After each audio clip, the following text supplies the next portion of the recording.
No niin, tässä on meikäläisen kämppä. Ja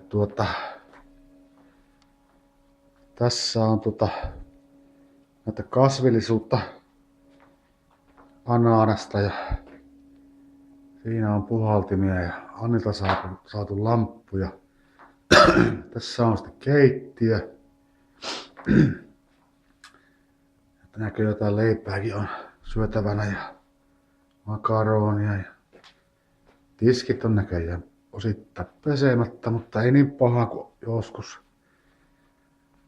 Tässä on tää keittiöosasto.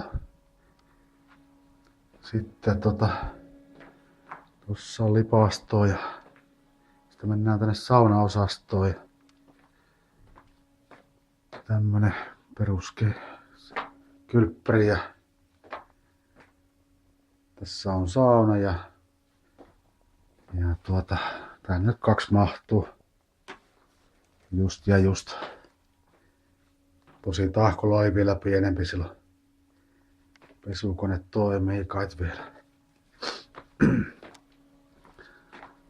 No siinä on tietokone ja televisio ja siinä on sohvarämä. Ja siellä näkyy parveke ja siinä on Annilta saatu kukka, tosi hyvin kasvaa tässä auringossa. Liiankin hyvin, vaikka ei kastele juuri ollenkaan. Tässä on makkari. Siellä on kaappi, jossa on varmaan olutta lökkiä tän. Siinä on verhoina on muutama peitto. Ja siinä on parveke.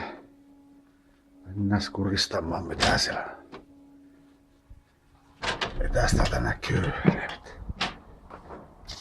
Siinä on terassit, tuolit ja pöytä ja tupakka-aski ja tuhkis. Konjakkipullo sopii siihen hyvin. Sitten tässä on tätä pihamaata ja naapureita ynnä muuta. Tuossa niin lähellä on koivu, että se on, kun on kukassa tai lehdessä, niin helvetti melkein yltää tänne asti. Tässä on sitten pihamaata. Se joku autoremäki. Sitten on puustoa tuolla ja tai piha on tosi kaunis keväällä ja kesällä. On se oikein lumipenkkakin tuolla. Sitten siinä joku toinen talo vieressä ja naapureita tietenkin. Tämmönen parveke, tässä on hyvä polttaa tupakat. Ottaa kesällä olutta.